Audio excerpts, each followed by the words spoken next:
ইউরযাকুন। এটা সূরা আলে ইমরানের 159 নম্বর 69 নম্বর আয়াতে আছে। 4 নম্বর পারার 11 নম্বর পৃষ্ঠা 8 নম্বর লাইনে আছে। তাফসীরে ফি জিলালিল কোরআনে পাবেন। আল্লাহ পাক বলেন ধারণাও করবে না যারা আমি আল্লাহর জন্য জীবন দিয়েছে, এই ধারণা করবে না যে ও মারা গেছে। মুখ দিয়ে বলা নিষেধ, ধারণা করাও এক কথা বলো না কেন? ধারণা করবি না কেন? বলা হইয়াউন, বরং তারা জীবিত জিন্দা ইনদা রাব্বিহিম ইরযাকুন, তারা তবে রবের কাছে রিজিক পাচ্ছে। ও যশোরবাসী, মানুষ ঘুমিয়ে থাকলে খাওয়া লাগে, বলেন না কেন? জীবিত থাকলে খাওয়া লাগে, জেগে থাকলে খাবার খেলে মানুষের রক্ত গোশত চর্বি চামড়া এগুলো তৈরি হয়। সুতরাং বাস্তবতা এইটাই, যেহেতু ওনারা জীবন দিয়ে শহীদ হয়েছে, এই জন্য মারা যায়নি, ওনারা এখনো জীবিত, আল্লাহর কাছে খাবার পাচ্ছে, তাও জান্নাতি খাবার। খাবার খেলে মানুষের শরীরে রক্ত তৈরি হয়, এর বাস্তব প্রমাণ আমির হামজা, নবীজির চাচা হযরতে হামজা রাদিয়াল্লাহু তাআলা আনহু শহীদ হওয়ার পর তাকে যখন কবরে দেওয়া হয়, 30 বছর পরে মদিনায় একবার বিশাল ঢল হয়েছিল, ব্যাপক। এই ঢলের কারণে তার কবরটা ভেঙে চলে এসেছিল, পানি দিয়ে রক্তে স্রোত আসছিল পানির ভেতর থেকে। ওই সময় উহুদের ময়দানে হযরতে হামজার সাথে যারা যুদ্ধ করেছিল, এখন তারা মুরব্বী হয়ে গেছে।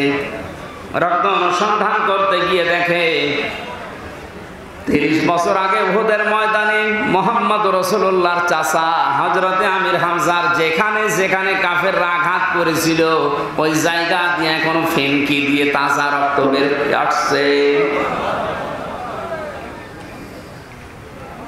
উনি যদি খাবার না খাবে, 30 বছর পরে শরীরে রক্ত আসলো কোথা থেকে বলেন?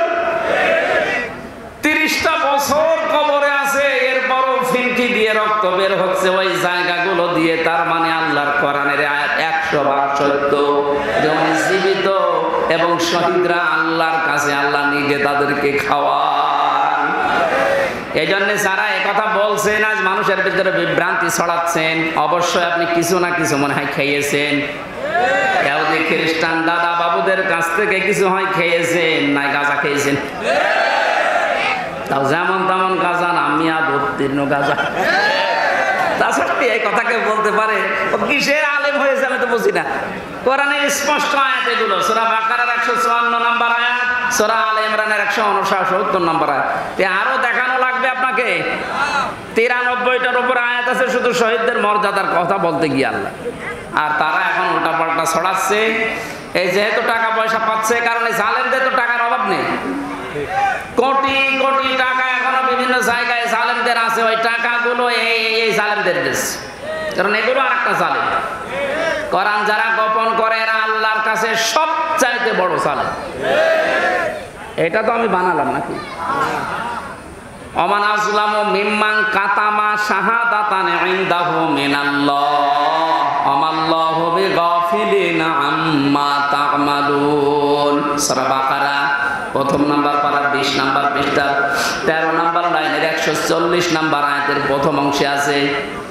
আল্লাহ পাক বলেন, বড় জালেম দেখতে চাও দুনিয়ায়, আমেরিকায় যাওয়া লাগবে না, ভারতে যাওয়া লাগবে না, সব চাইতে বড় জালেম আমি আল্লাহর নিকটে। আসলাম ইসমে তাফজিল, এর চাইতে বড় শব্দ আর নেই, এটা সুপারলেটিভ ডিগ্রি।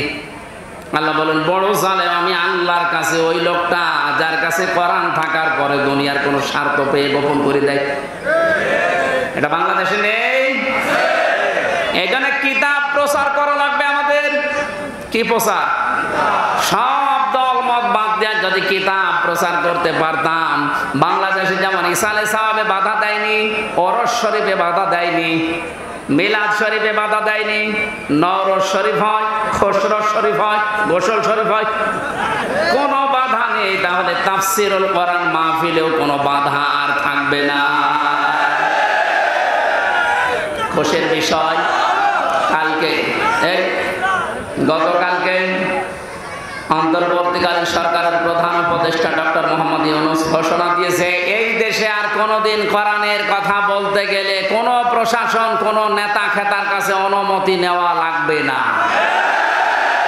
ধন্যবাদ জানাই তাকে, আল্লাহ যেন তাকে এই কথার কারণে হেদায়েত দান করে। অনেক উত্তম কথা না? 3 বছর জেল খাটার পরে মনে করলাম যে যাক, এবার মনে হয় আমার অনুমতি দেবে। ওরে আল্লাহ, এরপর দেশে আরো কঠিন। আমার কুষ্টিয়ার যে আল্লাহর ওলি ছিল মাহবুবুল আলম হানি, এই লোকটাই হাইব্রিড। আমি জেলখানায় যখন ছিলাম, আমার পরিবার নাকি ওনাকে বলেছিল যে আপনি ধরিয়ে দিলেন, আপনি বলে না আমার হাইব্রিড নেতা বলেছে, ওর কোনো বের হওয়ার সুযোগ নেই। আপনি তো হাইব্রিডই। এখনো যে পজিশন কুষ্টিয়ায়, আমার মনে হয় এখন তো আরো 100 ভাগ। এর আগে এই 17 বছরও যদিও আমার সাথেও ভোটে দাঁড়াতো, ফেল করে। আর সে বারবার এমপি হয়ে যায় বিনা ভোটে, রাতের ভোটে। আর এই লোকটা এই খুলনা বিভাগের কমিশনার যিনি ছিল, তারে ঘোষণা দিয়ে জানিয়েছে যে উনি যেন এই 10টা জেলায় কথা বলতে না পারে কোরআনের কথা। এটা জালেম না? জালেমের বাড়ি ঘর ভেঙে মানুষ ইট পর্যন্ত খুঁজে দিয়ে চলে গিয়েছে। কয়েকদিন আগে দেখতে গিয়েছিলাম, মানুষ বলছে নমরুদের বাড়ি কি দেখবে, ওর বাড়ি আর নেই।